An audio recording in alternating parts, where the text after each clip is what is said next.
Berdasarkan Undang-Undang Nomor 2 Tahun 2004, perselisihan hubungan industrial adalah perbedaan pendapat yang menimbulkan pertentangan antara pengusaha atau gabungan pengusaha dengan pekerja buruh atau serikat pekerja ataupun serikat buruh. Perselisihan ini muncul terkait dengan hak, kepentingan, pemutusan hubungan kerja, maupun hubungan antar serikat pekerja.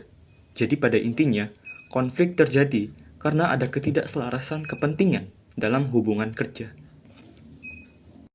Dalam praktik hubungan industrial di Indonesia, Undang-Undang membagi konflik ketenaga kerjaan ke dalam 4 jenis utama. Jenis pertama adalah perselisihan hak, yaitu sengketa yang timbul karena hak pekerja yang sudah dijamin oleh peraturan perundang-undangan, ataupun perjanjian kerja maupun peraturan perusahaan atau kesepakatan kerja bersama tidak dipenuhi. Contohnya, pekerja tidak mendapatkan upah minimum, juga tidak memperoleh cuti sesuai ketentuan, ataupun jam kerja lembur yang tidak dibayar sebagaimana mestinya. Lalu, jenis kedua adalah perselisihan kepentingan.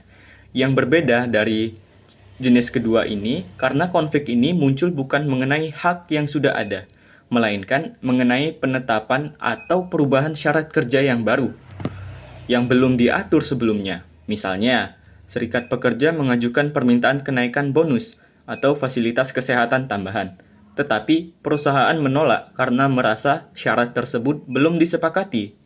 Lalu, selanjutnya terdapat perselisihan pemutusan hubungan kerja atau PHK, yaitu perbedaan pendapat antara pekerja dan pengusaha mengenai rencana PHK maupun PHK yang telah dilakukan.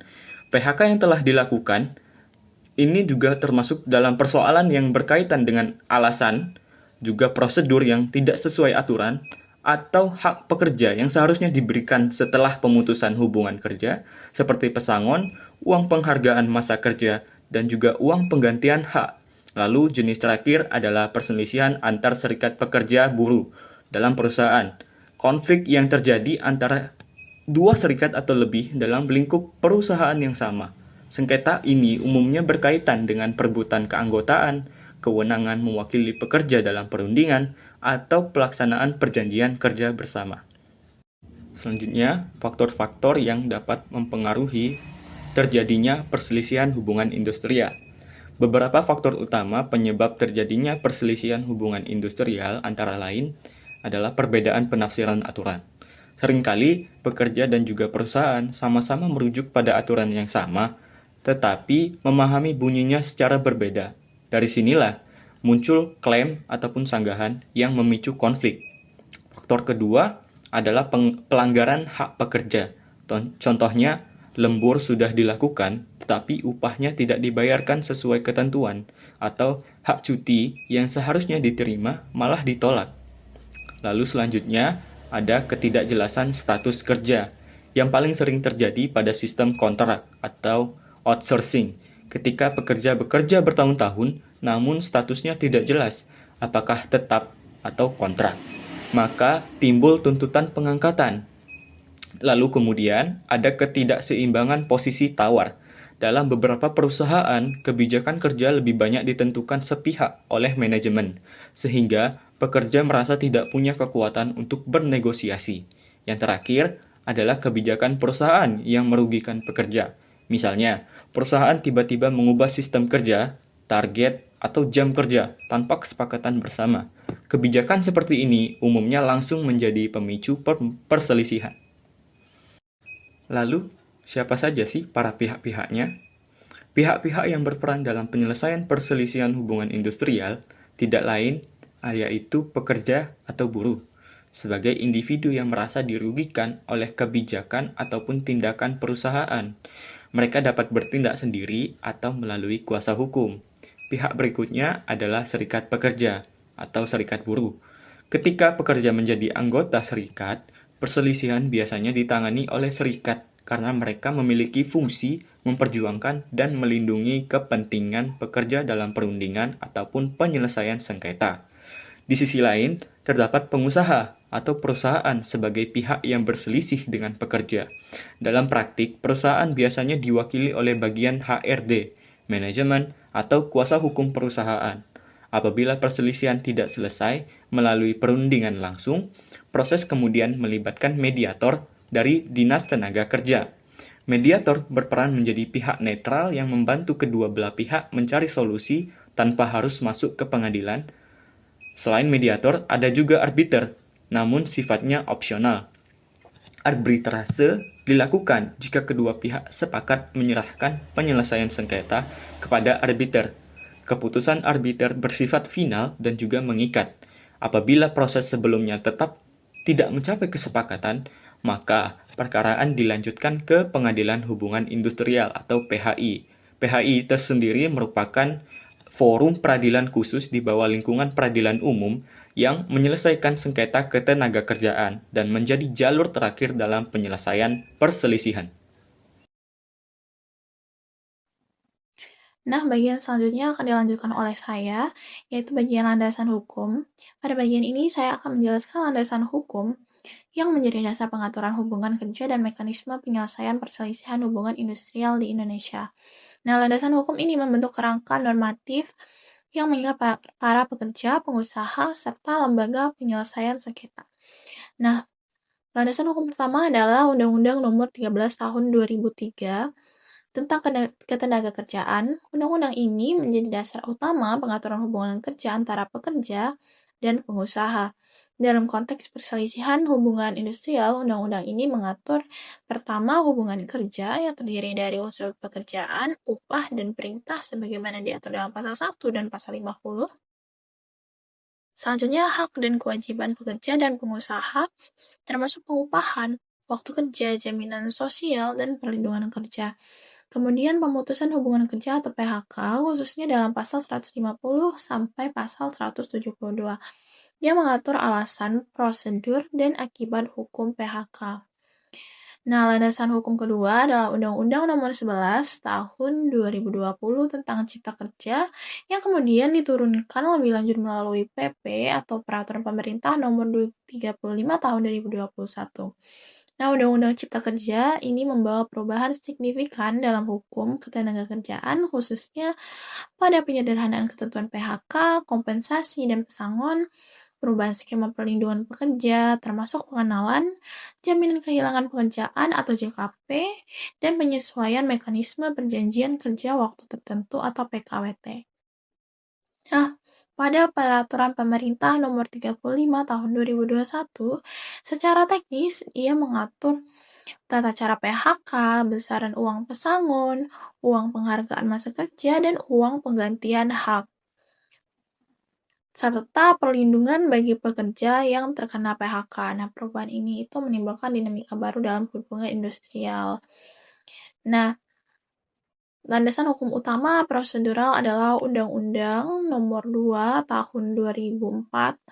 Undang-undang ini secara khusus mengatur mekanisme penyelesaian perselisihan hubungan industrial, termasuk jenis perselisihan, yaitu perselisihan hak kepentingan PHK dan antara serikat pekerja. Selanjutnya tahapan penyelesaian dimulai dari perundingan bipartit, mediasi, konsiliasi, arbitrase, hingga pengadilan hubungan industrial. Nah, selanjutnya kewenangan pengadilan hubungan industrial, termasuk jenis perkara yang dapat diajukan kasasi ya dan yang bersifat final. Undang-undang ini itu menegaskan bahwa penyelesaian sengketa harus mengutamakan musyawarah, mufakat, dan pengadilan menjadi langkah terakhir jika upaya non-litigasi gagal. Selain undang-undang, putusan Mahkamah Konstitusi juga menjadi landasan hukum penting karena bersifat final dan mengikat. Beberapa putusan MK yang relevan antara lain itu yang pertama putusan MK terkait Undang-Undang Cipta Kerja yang menegaskan bahwa perlindungan pekerja harus tetap dijamin meskipun dilakukan reformasi regulasi. Selanjutnya putusan MK yang menegaskan hak konstitusional pekerja atas kepastian kerja, perlakuan adil, dan penghidupan yang layak. Sebagaimana dijamin pasal 27 ayat 2 dan pasal 28D ayat 2 Undang-Undang Dasar 1945. Nah, selanjutnya putusan MK yang memperkuat prinsip bahwa PHK tidak boleh dilakukan secara sewenang-wenang tanpa prosedur dan alasan yang sah. Nah, putusan MK ini menjadi rujukan penting bagi hakim PHI dan pemerintah dalam menafsirkan norma ketenagakerjaan. Nah, landasan hukum terakhir adalah peraturan turunan dan kebijakan teknis Dinas Tenaga Kerja, baik di tingkat pusat maupun daerah. Peraturan ini meliputi Peraturan Menteri Ketenagakerjaan, Surat Edaran, Pedoman Teknis Mediasi Konsiliasi, dan Pencatatan Perselisihan. Disnaker berperan penting sebagai fasilitator penyelesaian perselisihan non-litigasi, pencatat perjanjian bersama, penyedia mediator, dan konsiliator hubungan industrial. Dan tanpa peraturan turunan ini, pelaksanaan Undang-Undang PPHI itu tidak dapat berjalan secara efektif di lapangan. Selanjutnya, pada bagian bagan, di sini saya akan menjelaskan bagaimana tahapan penyelesaian melalui bagan ini. Pada tahap pertama itu ada perundingan bipartit, di mana semua jenis perselisihan harus terlebih dahulu diselesaikan secara bipartit, yaitu perundingan langsung antara pekerja atau serikat pekerja dengan pengusaha, yang mana dilakukan maksimal 30 hari. Jika berhasil, hasilnya dituangkan dalam perjanjian bersama yang wajib didaftarkan di PHI atau Pengadilan Hubungan Industrial. Nah, jika gagal, baru bisa naik ke tahap berikutnya. Yang kedua, itu ada tahap pencatatan ke Dinas Tenaga Kerja. Nah, jika bipartit gagal, kedua pihak harus mencatatkan perselisihan ke Dinas Tenaga Kerja setempat. Disnaker kemudian menawarkan 3 penyelesaian. Yang pertama itu ada arbitrase, hanya untuk perselisihan kepentingan dan perselisihan antara serikat pekerja. Nah, putusan arbitrase bersifat final dan mengikat, tetapi bisa dimohonkan pembatalannya ke Mahkamah Agung jika terdapat alasan tertentu. Yang kedua ada konsiliasi, khusus untuk perselisihan kepentingan, PHK, dan perselisihan antar serikat pekerja.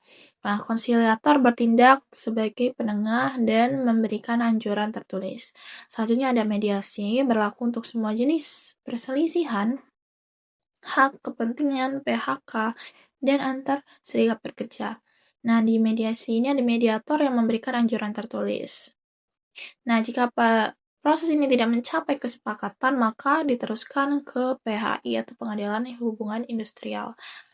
Nah, pada tahap ketiga ada PHI, yang mana PHI ini menangani semua perselisihan yang gagal selesai di Disnaker tadi. Nah, putusan PHI untuk perselisihan hak dan PHK dapat diajukan kasasi ke Mahkamah Agung. Tetapi untuk perselisihan kepentingan dan antar serikat pekerja, putusan PHI bersifat final, tidak bisa kasasi. Nah, PHI ini wajib memutus perkara dalam waktu 50 hari.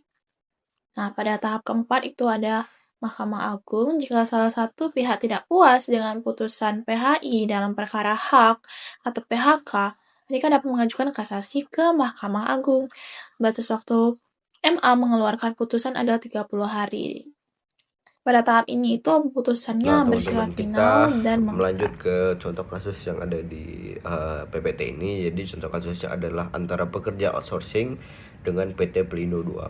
Jadi kita mulai dengan fakta pelanggaran. Dalam kasus ini, pekerja outsourcing ditempatkan untuk menjalankan pekerjaan inti di luar dari pekerjaan penunjang yang diberikan oleh Pelindo. Mereka bekerja bertahun-tahun dengan kegiatan pokok perusahaan. Jadi jelas hal ini melanggar pasal 66 ayat 1 Undang-Undang Nomor 13 tahun 2003 yang menegaskan bahwa sistem alidaya hanya boleh diterapkan untuk pekerjaan penunjang. Nah, jadi bukan pekerjaan inti seperti yang terjadi di kasus ini. Dengan kata lain, sejak awal penempatan pekerja sudah tidak sesuai ketentuan pasal. Lalu kedua, kita melaju ke putusan MK nomor 27 tahun 2011. Langsung, jadi putusan MK menegaskan dua hal ini. Jadi yang pertama, jika pekerja ditempatkan pada pekerjaan pokok dan terdapat kendali langsung dari perusahaan pengguna, maka secara hukum hubungan langsung otomatis ya terbentuk antara pekerja dan perusahaan penggunanya. Artinya hubungan kerja yang sah menurut hukum justru melekat pada perusahaan yang mengendalikan pekerjaan. Dalam hal ini adalah PT Pelindo yang secara formal kontrak pekerja ada di vendor outsourcing. Jadi pekerja otomatis langsung terbentuk menurut putusan MK ini.